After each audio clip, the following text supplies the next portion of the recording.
Assalamualaikum warahmatullahi wabarakatuh. Selamat berakhir pekan pemirsa. Padang Panjang Sepekan kembali hadir menyapa Anda hari ini, menyajikan sejumlah informasi terkini seputar kota Padang Panjang. Bersama saya Aisyah Nabila Al-Zuhri, inilah Padang Panjang Sepekan. Tausiah Ustazah Oki Setiana Dewi bertajuk Sebaik-baiknya Perhiasan adalah Wanita Solehah. Ratusan muslimah dari berbagai daerah antusias ikuti kajian di Islamic Center. Seorang Allah memastikan dalam setiap kegiatan dari pagi sampai tidur malam semuanya bernilai ibadah di hadapan Allah SWT. Syarat diterimanya ibadah apa? Dua. Pertama, lillah karena Allah. Kedua, mengikuti apa yang telah dicontohkan pada Rasulullah SAW. Jadi penting bagi kita untuk melakukan kegiatan apapun meluruskan niat semata-mata karena Allah. Dalam tausiahnya, Ustazah Oki Setiana Dewi menyampaikan ada 5 peran seorang wanita untuk bisa menjadi wanita surga. Di antaranya menjadi hamba Allah, menjadi anak dari orang tua, menjadi istri, menjadi ibu, dan menjadi orang yang berkontribusi dengan masyarakat. Ustazah Oki mengimbau agar para jemaah dalam melakukan apapun termasuk beribadah kepada Allah, lakukanlah dengan cinta, serta jangan tinggalkan ibadah wajib, tambahlah dengan ibadah sunat. Sebelumnya, Ketua PKK Kota Dr. Dian Puspita Fadli Amran dalam sambutannya mengucapkan terima kasih kepada Ustazah Oki yang hadir di Padang Panjang untuk memberikan tausiahnya. Kegiatan dihadiri staf ahli bidang pemerintahan, hukum dan politik Novianti, ASN Padang Panjang, Koordinator Safari Dakwah Oki Wilayah Padang Panjang, Regina Priska, majelis guru dan siswanya, serta masyarakat Padang Panjang dan sekitarnya. Usai kegiatan, Ustazah Oki berkunjung ke rumah dinas wali kota sekaligus makan siang bersama dan juga sempat mencicipi produk olahan UMKM Padang Panjang. Yuli Guslinda dan juru kamera Sauki Murtodo, Padang Panjang Sepekan. Rapat paripurna DPRD, Wakil Wali Kota Dr. Andes Asrul sampaikan nota keuangan Wali Kota terhadap rancangan peraturan daerah atau Ranperda tentang perubahan APBD Kota Padang Panjang tahun anggaran 2023. Wakil Wali Kota Padang Panjang Dr. Andes Asrul sampaikan nota keuangan Wali Kota terhadap rancangan peraturan daerah tentang perubahan APBD Kota Padang Panjang tahun anggaran 2023. Disampaikan pada rapat paripurna DPRD yang dibuka Ketua DPRD Mardiansyah didampingi Wakil Ketua Imral di ruang sidang DPRD Sabtu 23 September. Turut hadir Sekretaris Daerah Kota Sony Budaya Putra, Forkopimda, asisten, staf ahli, kepala OPD, camat dan lurah sekota Padang Panjang. Wawako Asrul mengatakan proses penyusunan rancangan perubahan APBD ini telah dilakukan secara sistematis menggunakan sistem informasi pemerintahan daerah. Hal ini sangat penting untuk menjamin konsistensi dari tahapan perencanaan sampai pada tahapan penganggaran. Secara umum, pendapatan daerah pada perubahan APBD 2023 ini direncanakan sebesar 568 miliar, naik sebesar 23 miliar atau 4% dari 544 miliar sebelum perubahan. Dengan total belanja daerah yang direncanakan sebesar 627 miliar, naik 26 miliar atau 4%. Belanja operasi dialokasikan sebesar 537 miliar, naik 3 miliar atau 1%. Untuk belanja hibah dianggarkan sebesar 15 miliar, sedangkan belanja bantuan sosial dianggarkan sebesar 3 miliar. Anggaran belanja modal dialokasikan sebesar 89 miliar, naik 24 miliar atau 37%. Sedangkan alokasi belanja tak terduga sebesar 500 juta, turun 1,5 M atau 75%. Pembiayaan neto yang direncanakan pada perubahan APBD ini sebesar 58 miliar, naik 2 miliar atau 4% dari 56 miliar. Cynthia Putri Lydia dan juru kamera Jimmy Octaviandi, Padang Panjang Sepekan. 5 fraksi DPRD yaitu fraksi Partai Amanat Nasional atau FPAN, fraksi PBB PKS, fraksi Nasdem, fraksi Gerindra, dan fraksi Demokrat Kebangkitan Bangsa sampaikan pemandangan umum rancangan peraturan daerah atau Ranperda tentang perubahan anggaran pendapatan belanja daerah atau APBD Kota Padang Panjang tahun 2023. 5 fraksi menyampaikan pemandangan umum terhadap nota penjelasan Wali Kota Padang Panjang atas Ranperda tentang perubahan APBD Kota Padang Panjang tahun 2023 yang dipimpin Ketua DPRD Mardiansyah. Fraksi Partai Amanat Nasional menyampaikan apresiasi kepada pemerintah daerah atas kenaikan pendapatan asli daerah sekitar 15% dan pendapatan lain-lain yang sah juga naik sebesar 20%. Fraksi PBB PKS meminta pemerintah daerah untuk memperbanyak event keramaian yang akan memberikan multi efek terhadap kota, terutama dari sisi ekonomi dengan tetap mengedepankan nilai keislaman dan julukan kota yang sesuai dengan budaya lokal. Sementara itu, fraksi Nasdem memandang adanya ketergantungan dana transfer dari pemerintah pusat sangat besar, maka diperlukan adanya formulasi yang baik agar ketergantungan tersebut diimbangi dengan peningkatan PAD. Fraksi Nasdem mengapresiasi komitmen Pemko dalam penanganan kasus stunting yang sekarang berada pada angka 16,8%, turun 3,2% dari tahun 2022 sebesar 20,5%. Padang Panjang juga telah menyelesaikan seluruh tahapan audit kasus stunting pada 2023 dan merupakan kota pertama yang selesai dalam audit stunting. Pada kesempatan itu, fraksi Gerindra memberikan apresiasi dan mendukung segala kebijakan yang mengarah kepada pemulihan ekonomi dan peningkatan kualitas sumber daya manusia untuk mewujudkan Padang Panjang sejahtera yang diarahkan pada lapangan usaha perdagangan, UMKM, industri, dan pariwisata. Sementara fraksi Demokrat Kebangkitan Bangsa berharap perlu adanya terobosan terkait peningkatan PAD dengan lebih memanfaatkan lagi badan usaha milik negara, serta perlunya langkah-langkah agar optimalisasi pajak dan distribusi mendapatkan data yang akurat. Menanggapi hal tersebut, Wakil Wali Kota Asrul menyebutkan pihaknya akan melakukan pembahasan terkait dengan pemandangan umum yang disampaikan 5 fraksi ini. Kita mengucapkan bersyukur, alhamdulillah semua fraksi sudah menyampaikan pandangannya atas nota keuangan Wali Kota tentang APBD perubahan untuk 2023. Dari pandangan fraksi tersebut, insya Allah besok akan kita jawab secara resmi, disampaikan oleh mungkin Wali Kota langsung. Yang jelas bagi kita adalah bagaimana supaya APBD perubahan ini cepat diselesaikan ya, sesuai dengan waktu yang telah ditentukan. Rifki Mahendra dan juru kamera Jimmy Oktaviandi, Padang Panjang sepekan. Apresiasi langkah dan peluang pertumbuhan ekonomi Padang Panjang, Wakil Wali Kota Dr. Andes Asrul resmikan grand opening butik NAJ Collection. Peresmian ini ditandai dengan pemotongan pita pertama. 3, 2, 1. Dengan dibentuknya pita oleh Bapak Wakil Wali Kota Padang Panjang, maka resmilah NAJ Collection di Kota Padang Panjang. Ditandai dengan pemotongan pita pertama, Wakil Wali Kota Asrul resmikan grand opening butik NAJ Collection yang berlaku. Wawako Asrul menyebutkan pemerintah kota sangat mengapresiasi kegiatan yang mendukung pertumbuhan ekonomi di Padang Panjang, salah satunya dengan adanya lapangan pekerjaan baru seperti ini. Asrul berharap butik ini akan terus berkembang dan lebih sukses lagi. Tak hanya di Kota Padang Panjang, namun bisa menjangkau pasar yang lebih luas, sehingga akan bisa membuka lapangan kerja yang besar untuk masyarakat nantinya. Owner NAJ Collection, Dola Destika, menyebutkan, apa yang dihadirkan di Kota Padang Panjang hari ini tidak terlepas dari doa, support, dan dukungan keluarga terutama orang tua dan suami serta orang-orang terdekat lainnya. Dola berharap butik ini bisa diterima khalayak ramai dan semua kalangan masyarakat khususnya di Kota Padang Panjang. Turut hadir pada grand opening tersebut, anggota DPRD Yuda Prasetya, Ketua GOW Kota Nova Erayanti Asrul, Lurah Gugu Malintang Ilham Kusuma RY, dan undangan terkait lainnya. Rifki Mahendra dan juru kamera Jimmy Oktaviandi, Padang Panjang sepekan. Dinas Penanaman Modal dan Pelayanan Terpadu Satu Pintu atau DPM PTSP kembali menggelar sosialisasi pelayanan terpadu perizinan berusaha secara elektronik. Wakil Wali Kota Dr. Andes Asrul berharap pelaku UMKM bisa segera memiliki legalitas usaha dan memahami penggunaan internet dan media sosial demi mempromosikan usahanya. Wawako Asrul yang membuka kegiatan ini menyampaikan apresiasi kepada DPM PTSP.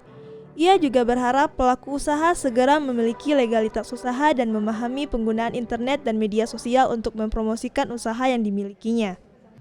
Sementara itu, Kepala DPM PTSP Fandi Ramadona memberikan semangat kepada para peserta sosialisasi. Dikatakannya masih ada pegiat UMKM yang belum familiar dengan internet dan membutuhkan pemahaman mengenai aplikasi. Kegiatan ini dihadiri sebanyak 30 peserta dengan narasumber Goldi Hates dari DPM PTSP Provinsi Sumatera Barat. Goldi memaparkan mengenai sistem online single submission. Untuk meregistrasi para pelaku UMKM, katanya diharuskan mendaftarkan nomor induk kependudukan. Nadia Rahmadani, Rofiul Wali, dan juru kamera Jimmy Oktaviandi, Padang Panjang sepekan. Selenggarakan seminar wakaf nasional bertemakan era baru perwakafan di Indonesia, Sekretaris Daerah Kota atau Sekdako Sony Budaya Putra sebut wakaf tunai sebagai salah satu upaya untuk menyejahterakan masyarakat. Sama-sama dengan segala keterbatasan sumber daya baik, sumber daya alam, sumber daya manusia dan lain-lainnya, tidak hanya cukup mengandalkan kondisi pemerintah saja. Itu butuh seluruh potensi, kemudian seluruh unsur terlibat untuk membangun dan mensejahterakan masyarakat. Mensejahterakan masyarakat tidak hanya tugas pemerintah, tapi juga kewajiban bersama.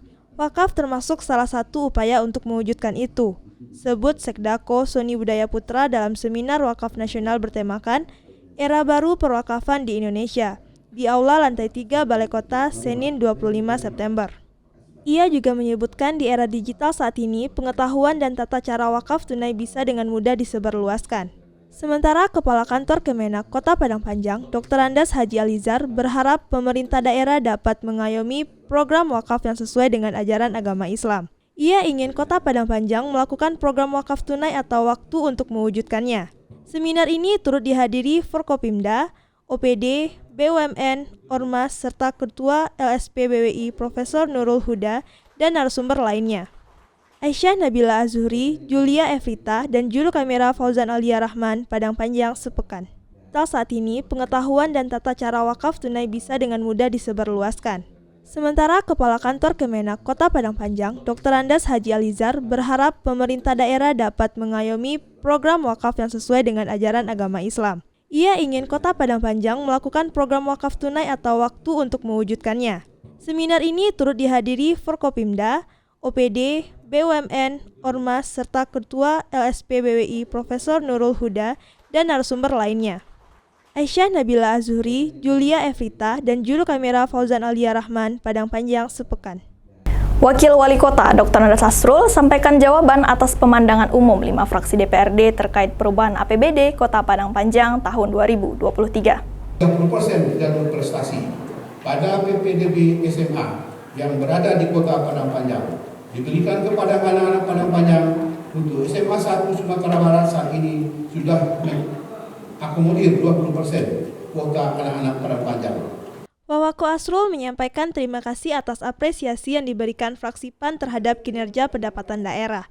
Dikatakannya pemerintah kota juga mendorong peningkatan keterampilan tenaga kerja agar dapat bersaing di luar Padang Panjang. Hal yang telah dilakukan untuk tenaga kerja ini diantaranya memberikan pelatihan berbasis kompetensi kepada pencari kerja di Balai Besar milik Kementerian Tenaga Kerja. Menanggapi usulan fraksi PBB PKS untuk memperbanyak event yang akan memberikan multi-efek terhadap kota terutama dari sisi ekonomi, dikatakannya tahun anggaran 2023 ini Pemko mengadakan beberapa event seni dan olahraga. Di antaranya pertandingan tinju, turnamen sepak bola Piala Wali Kota antar SMP SMA sederajat, turnamen bola voli, turnamen sepak bola SBB Cup Sumbar Riau dan Jambi, turnamen sepak bola LPM Cup, The Big Bug House Minangkabau, lomba dan pameran burung berkicau Wali Kota Cup, pemilihan UDA dan UNI Kota Padang Panjang, festival Kasidah dan Tambo Fest, tablik akbar dan majelis taklim serta masih banyak lagi. Selanjutnya menjawab pertanyaan fraksi Nasdem terkait upaya Pemko untuk menurunkan angka stunting sesuai target nasional sebesar 14% di tahun 2024, Asrul menyampaikan telah dilakukan sejumlah upaya, antara lain mengoptimalkan pelaksanaan 8 aksi konvergensi percepatan penurunan stunting, pemberian makanan tambahan bagi ibu hamil dan membuka kelas untuk mengedukasi mereka di wilayah kerja masing-masing puskesmas. Sementara itu, untuk jawaban fraksi Gerindra mengenai indikator makro yang ingin dicapai belum optimal. Disebutkan Asrul, target indikator makro yang disesuaikan dalam Rampreda Perubahan APBD 2023 ini ditetapkan melalui perhitungan dengan pertimbangan kondisi tahun berjalan dan proyeksi ke depan. Untuk jawaban fraksi Demokrat Kebangkitan Bangsa, Asrul menjelaskan langkah-langkah nyata yang sudah dilakukan untuk pembenahan pasar pusat.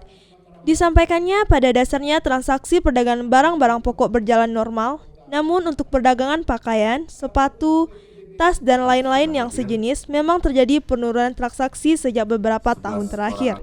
Salah satu penyebabnya adalah munculnya pola belanja online.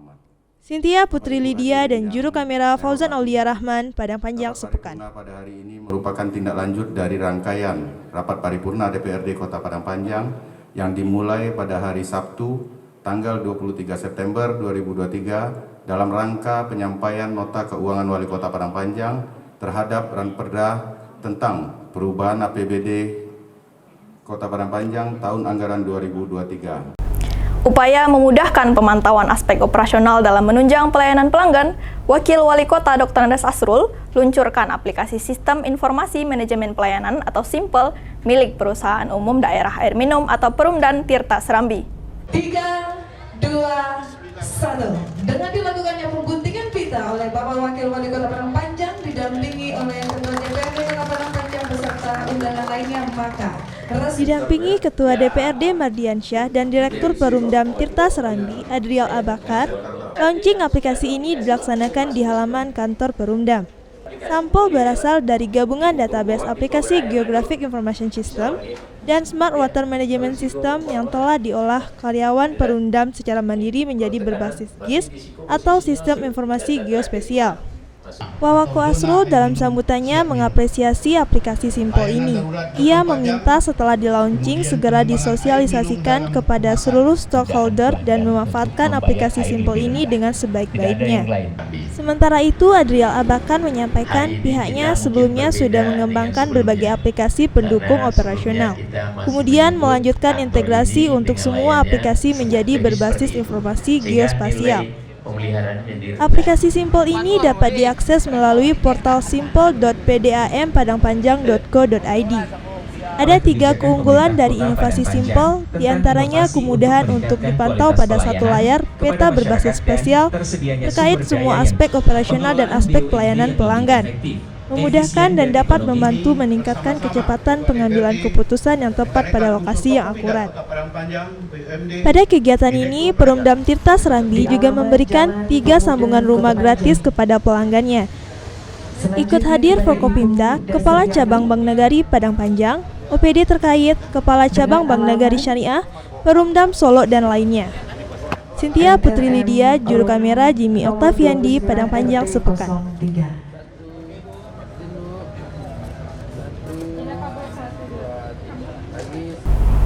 Penanganan inflasi, pemerintah kota atau Pemko melaksanakan penyaluran cadangan beras pemerintah atau CBP Termin 2 di semua kelurahan di Padang Panjang.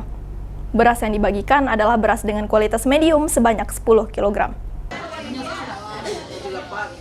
Setelah mengalami inflasi dan memberi andil signifikan pada Agustus lalu, beras kembali terpantau mengalami kenaikan dalam 3 minggu pertama September. Pemko Padang Panjang melaksanakan penyaluran cadangan beras pemerintah atau CBP Termin 2 di semua kelurahan di Padang Panjang, terhitung mulai Senin 25 September hingga Rabu 27 September. Penyaluran dilakukan di kantor lurah oleh PT Pos bekerjasama dengan Dinas Pangan dan Pertanian dan Kelurahan. Hal itu disampaikan Kepala Bagian Perekonomian dan Sumber Daya Alam Setdako Putra Dewangga kepada Kominfo seusai mengikuti rapat koordinasi pengendalian inflasi secara Zoom meeting di ruang VIP Balai Kota. Sebanyak 298 keluarga penerima manfaat atau KPM di 3 kelurahan menerima bantuan pangan cadangan beras pemerintah atau CBP tahap 2 Termin 1 2023 Senin 25 September. Penerima tersebut terdiri dari 50 KPM di Kelurahan Pasar Baru, 173 KPM di Kelurahan Koto Panjang, dan 75 KPM di Kelurahan Koto Katia. Sementara itu, pada hari kedua penyaluran CPM tahap 2 Selasa 26 September, disalurkan bantuan kepada 946 KPM dari 6 kelurahan di Kota Padang Panjang. Dari 946 penerima untuk wilayah Kecamatan Padang Panjang Timur terdiri dari 144 KPM Kelurahan Guguk Malintang, 105 KPM Kelurahan Sigando, 188 KPM Kelurahan Ekor Lubuk. Sedangkan wilayah Kecamatan Padang Panjang Barat terdiri dari 183 KPM Kelurahan Balai-Balai, 100 KPM Kelurahan Pasar Usang, dan 226 KPM Kelurahan Kampung Manggis. Dan pada hari ketiga, sebanyak 968 KPM terima bantuan pangan CBP Termin 2 di 7 kelurahan Kota Padang Panjang, Rabu 27 September. Pada hari ketiga, sebanyak 968 KPM terima bantuan pangan CBP Termin 2 di 7 kelurahan Kota Padang Panjang, Rabu 27 September. Penyaluran bantuan CBP masing-masing berisi 10 kg ini tersebar di 4 kelurahan wilayah Kecamatan Padang Panjang Barat. Di antaranya Bukit Surungan sebanyak 79 KPM, sila yang bawah 174 kpm, sila yang atas 144 kpm, tanah hitam 217 kpm. Di wilayah Kecamatan Padang Panjang Timur, disalurkan di Kelurahan Tanah Pak Lambik sebanyak 71 kpm, Ganting 193 kpm, Setanggalau 90 kpm. Kepala Dinas Pangan dan Pertanian Ade Devita Ana saat melakukan peninjauan lapangan menyebutkan penyaluran bantuan ini merupakan penyaluran bantuan tahap 2 dari pemerintah pusat melalui Badan Pangan Nasional untuk periode September sampai November 2023. Adapun sasaran penerima bantuan ini, lanjut Ade, datanya berasal dari Kementerian Sosial dan ditetapkan langsung oleh Bappenas dengan jumlah penerima bantuan tahap 2 sebanyak 2.212 kpm yang tersebar di 2 kecamatan. Bantuan yang diberikan adalah beras dengan kualitas medium sebanyak 10 kg. Tim Liputan Padang Panjang sepekan. Lanjutan dari sosialisasi pemanfaatan susu kambing etawa untuk mencegah faktor resiko stunting. Kali ini tim pengabdian kepada masyarakat atau PKM Universitas Baitur Rahmah lakukan sosialisasi dan demo pembuatan yogurt, dadiah, dan etawa atau yodiwa kepada kader TPPKK Kota Padang Panjang. Tim pengabdian kepada masyarakat atau PKM Universitas Baitur Rahmah Kota Padang kembali menggelar sosialisasi pencegahan faktor risiko stunting kepada kader TPPKK Kelurahan Sekota Padang Panjang di Pendopo Rumah Dinas Wali Kota Rabu 27 September. Kegiatan yang dibuka Ketua TPPKK Kota Dr. Dian Puspita Fadli Amran ini merupakan lanjutan dari kegiatan beberapa waktu lalu yang menyosialisasikan pemanfaatan susu kambing etawa. Agak terlalu tinggi ya, karena memang pemerintah pasti yang dinilainya adalah stunted, anak pendek. Namun makin tinggi anak pendek, pasti risiko stunting juga makin tinggi ya. Nah, oleh sebab itu tentunya kita semua harus menanggulanginya, dan alhamdulillah bukan cuma ini aja masyarakat saja dan pemerintah, universitas pun mempunyai PR untuk dalam hal penanggulangan stunting. Dan alhamdulillah Dr. Rita dan tim, dan termasuk saya juga melakukan pengabdian masyarakat, dan alhamdulillah Padang Panjang terpilih. Ya, kali ini tim Umrah melakukan demo pembuatan yogurt, dadiah, dan etawa atau yodiwa. Dr. Dian juga mengharapkan tim PKM Umrah dapat memberikan hibah yodiwa ke seluruh kelurahan di Kota Padang Panjang, karena saat ini hanya 1 kelurahan yang baru diberikan hibah yodiwa oleh tim. Sementara Kepala Dinas Kesehatan Dr. Faiza juga menyampaikan terima kasih kepada tim PKM Umrah yang sudah menjadikan Padang Panjang sebagai lokasi khusus dalam pemanfaatan susu kambing etawa ini. Tim PKM Umrah diketuai Dr. Rinita Amelia bersama anggota yang terdiri dari Dr. Rushadayati, Ira Suryanis, Dr. Yusti Siana, Dr. Hanafi Harun, dan Yuda Endra Pratama. Pada akhir dari acara tersebut, tim menyerahkan yodiwa dari hasil demo ini kepada Dr. Faiza. Nadia Rahmadani dan juru kamera Sauki Murtodo, Padang Panjang sepekan. Berikan penyuluhan tentang deteksi dini penyakit jantung dan pelatihan bantuan hidup dasar atau BHD, Ketua TPPKK Kota Padang Panjang Dr. Dian Puspita Fadli Amran SPJP FIHA bersama Perhimpunan Dokter Spesialis Kardiovaskuler Indonesia atau PERKI Sumatera Barat dan Universitas Baitur Rahmah peringati World Heart Day di RSUD Padang Panjang. Nah, ini yang menyebabkan serangan jantung mendadak. Mungkin Bapak Ibu semua punya kenalan, misalnya malam ini kita ketemu ya, besoknya tiba-tiba meninggal mendadak. Nah, ini dia merupakan penyakit serangan jantung yang disebabkan karena tersumbat. Guna memperingati World Heart Day 2023, Ketua TPPKK Kota Padang Panjang Dr. Dian Puspita Fadli Amran bersama Perhimpunan Dokter Spesialis Kardiovaskuler Indonesia Sumatera Barat dan Universitas Baitur Rahmah Kota Padang memberikan penyuluhan kesehatan kepada pasien di RSUD Padang Panjang Rabu 27 September. Penyuluhan tersebut mengenai deteksi dini penyakit jantung dan pelatihan bantuan hidup dasar atau BHD. Diikuti semua pasien yang menunggu antrean untuk berobat di Poliklinik RSUD Padang Panjang. Dalam penyampaiannya, Dr. Dian didampingi Kepala Dinas Kesehatan Dr. Faiza, Direktur RSUD Dr. Lismawati R, dan jajaran dari RSUD Padang Panjang lainnya. Ia memberikan pengetahuan mengenai pendeteksian penyakit jantung koroner dari dini. Ini semua imbuhnya bisa diatasi dengan melakukan pola hidup sehat dengan rutin dan baik. Sementara itu, untuk yang tidak dapat dimodifikasi, penyakit jantung koroner ini lebih banyak diderita laki-laki pada umur 45 tahun ke atas dan perempuan umur 55 tahun ke atas. Dr. Dian juga menjelaskan gejala yang diderita seseorang jika terjangkit penyakit jantung koroner, seperti nyeri dada, kesulitan bernafas, timbulnya keringat dingin, dan rasa mual. Ini dapat dicegah dengan melakukan diet makanan sehat atau diet Mediterranean. Selain itu, Dr. Dian beserta tim umrah yang terdiri dari Dr. Rinita Amelia, Dr. Rushadayati, dan Dr. Yustiziana juga memberikan pelatihan BHD kepada pasien darurat. Langkah-langkah yang harus dilakukan dalam BHD diantaranya melihat kondisi, meminta bantuan dengan menelpon PSC 119 atau berteriak ke sekitar, cek respon korban, amankan diri, pasien dan lingkungan, lalu berikan kompresi dada. Pada kegiatan tersebut, Dian memberikan kesempatan kepada peserta untuk mempraktikkan BHD ini. Kegiatan ini juga dilakukan sesi tanya jawab dengan hadiah sejumlah door prize. Cynthia Putri Lydia dan juru kamera Sauki Murtodo, Padang Panjang sepekan. Berlokasi di kantor Lurah Gantiang, Kecamatan Padang Panjang Timur, Ketua TP PKK Kota Padang Panjang, Dr. Dian Puspita Fadli Amran, SPJP FIHA, resmikan pojok yogurt, dadiah, dan etawa atau yodiwa dari tim pengabdian kepada masyarakat atau PKM Universitas Baitur Rahmah. Kegiatan yang dibuka Ketua TP PKK Kota Dr. Dian Puspita Fadli Amran ini merupakan lanjutan dari kegiatan beberapa waktu lalu yang menyosialisasikan pemanfaatan susu kambing etawa. Kali ini tim umrah melakukan demo pembuatan yogurt, dadiah, dan etawa atau yodiwa.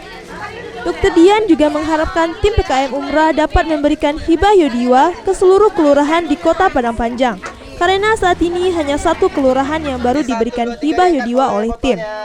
Sementara Kepala Dinas Kesehatan Dr. Faiza juga menyampaikan terima kasih kepada tim PKM Umrah yang sudah menjadikan Padang Panjang sebagai lokasi khusus dalam pemanfaatan susu kambing etawa ini. Tim PKM Umrah diketuai Dr. Rinita Amelia bersama anggota yang terdiri dari Dr. Rushadayati, Ira Suryanis, Dr. Yustiziana, Dr. Hadafi Harun, dan Yuda Edra Pratama. Pada akhir dari acara tersebut, tim menyerahkan yodiwa dari hasil demo ini kepada Dr. Faiza. Nadia Rahmadani dan juru kamera Sauki Murtodo, Padang Panjang sepekan.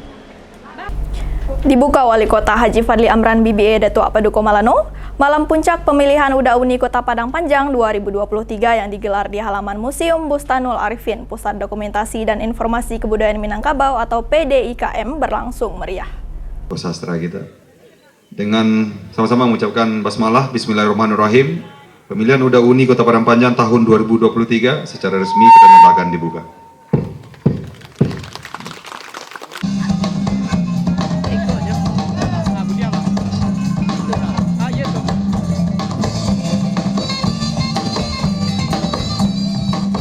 Malam puncak pemilihan UDA UNI kali ini digelar dengan mengusung konsep outdoor yang dipadukan dengan pameran lukisan dan juga penampilan musik serta berbagai penampilan bakat dari finalis UDA UNI 2023.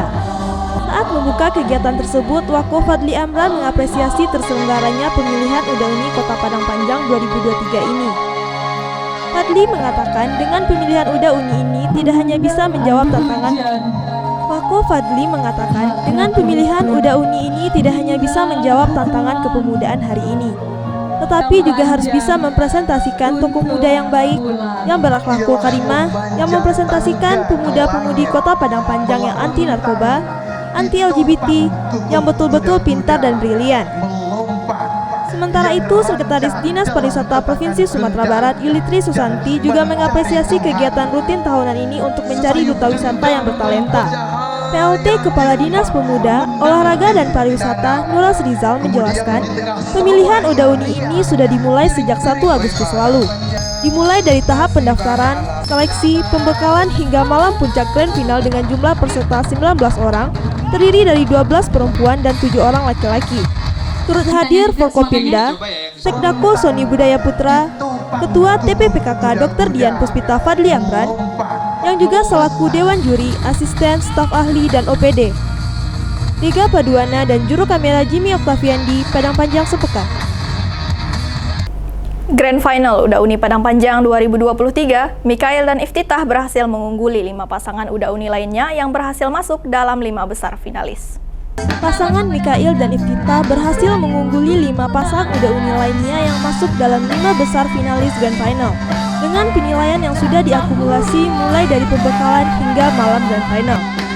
5 besar finalis berkesempatan memperkenalkan diri di hadapan Dewan Juri dan mengikuti beberapa tahap penilaian dari Dewan Juri dengan pertanyaan secara acak mengenai pariwisata khususnya di Kota Padang Panjang. Malam Grand Final ini menghadirkan Dewan Juri diantaranya Ketua TPPKK Kota Padang Panjang Dr. Dian Puspita Fadli Amran, Sekretaris Dinas Pariwisata Provinsi Sumatera Barat Yulitri Susanti, Wakil Rektor Bidang Kemahasiswaan Institut Seni Indonesia Dr. Susastra Lawafianti, Ketua Bundo Kanduang Nagari Gunuang Bundo Asnimar, Kepala Dinas Pemuda, Olahraga dan Pariwisata Nuras Rizal, dan pelopor perempuan pariwisata Indonesia Yuliza Zen. Untuk finalis lainnya sesuai dengan hasil penilaian Dewan Juri, Helsani Zelson dan Siti Nurhaliza terpilih sebagai Uda dan Uni Wakil 1. Muhammad Ivan Febrian dan Hasyati Razanah terpilih menjadi Uda dan Uni Wakil 2. Lalu untuk Uda dan Uni Intelijensi, Endra Saputra dan Nadifa Fadila berhasil keluar sebagai pemenang. Uda dan Uni Berbakat diraih Riki Anggara dan Vira Saswita. Uda dan Uni Sosial Media didapuk ke pasangan Fakhrul Ikram Jomas dan Anissa Nurhidayah. Sedangkan Uda dan Uni Inspiratif dinobatkan kepada pasangan Muhammad Hafiz dan Fisti Fitri Muiz. Dengan sudah terpilihnya Uda Uni Duta Wisata ini diharapkan bisa mempelopori, mempromosikan, memajukan pariwisata dengan inovasi-inovasi dan pemikiran dari generasi muda. Wali Kota Fadli Amran berharap pemilihan Uda Uni ini bisa melahirkan kader-kader muda yang multitalenta, bisa merepresentasikan bahwa anak muda Padang Panjang bisa dikedepankan, bisa mendorong anak-anak muda sejak dini sudah mempunyai jiwa kompetitif dan bisa bermanfaat bagi pariwisata di Kota Padang Panjang. Rifki Mahendra dan juru kamera Jimmy Octaviandi, Padang Panjang Sepekan. Mohon berkenan. Badan Pengawas Pemilu atau Bawaslu canangkan Sigando sebagai Kampung Pengawasan Partisipatif Pemilu 2024. Wakil Wali Kota Dr. Andes Asrul sebut kegiatan ini sebagai langkah awal mengajak masyarakat lebih aktif dan partisipatif pada pemilu mendatang. Kelurahan Sigando, Kecamatan Padang Panjang Timur dicanangkan sebagai Kampung Pengawasan Partisipatif Pemilu 2024 oleh Badan Pengawas Pemilu atau Bawaslu Kota Padang Panjang, Kamis 28 September. Selain pencanangan, Bawaslu sekaligus melaksanakan sosialisasi pengawasan pemilu partisipatif. Kegiatan tersebut diapresiasi Wakil Wali Kota Dr. Andes Asrul karena sangat penting sebagai langkah dalam mengajak masyarakat untuk bisa aktif dan terlibat menjadi pemantau pemilu dalam pengawasan partisipatif pada pelaksanaan pemilu serentak 2024 mendatang khususnya di Kota Padang Panjang. Selain itu, tambahnya, pencanangan ini akan mewujudkan pemilu yang berintegritas dan terpercaya guna melahirkan pemimpin yang tentunya juga berintegritas dan berkualitas untuk membawa kemajuan dan kemaslahatan Padang Panjang ke depan. Diharapkannya dengan adanya pencanangan ini, masyarakat berani melapor jika terjadi dugaan pelanggaran dalam pemilu. Selain itu, juga akan tercipta pemilu yang aman, tertib, damai dan berintegritas dan tidak ada hoaks, ujaran kebencian, sara, serta politik uang. Sementara itu, Lurah Sigando, Erosen Adera mengucapkan terima kasih kepada Bawaslu telah memilih Sigando menjadi kampung partisipatif. Sekretaris Bawaslu Padang Panjang Zulhairi menyampaikan kampung ini dicanangkan sebagai bentuk kolaborasi antara Bawaslu dan masyarakat. Diharapkan dengan adanya kampung ini, masyarakat bisa dengan mudah melaporkan jika ada tindak pidana dan menekan angka pelanggaran selama penyelenggaraan pemilu. Salah seorang tokoh masyarakat, Datuk Lelo Anso, juga mengucapkan terima kasih kepada Bawaslu telah memilih wilayahnya menjadi kampung partisipatif. Kegiatan ini turut dihadiri Ketua Komisi Informasi Provinsi Sumatera Barat, Noval Wiska, Forkopimda, Kepala BPBD Kasbangpol, Aiputu Venda, KPU, Ketua Bawaslu, Hidayatul Fajri dan Winda Aprizona, tokoh masyarakat, Nini Mama dan undangan lainnya. Yuli Guslinda, Padang Panjang Sepekan. Informasi tadi sekaligus menjadi akhir Padang Panjang Sepekan edisi minggu ini. Terus saksikan program Padang Panjang Sepekan di channel YouTube Padang Panjang TV. Mewakili seluruh kru yang bertugas, saya Aisyah Nabila Al-Zuhri mengucapkan terima kasih atas perhatian Anda dan sampai jumpa. Wassalamualaikum warahmatullahi wabarakatuh.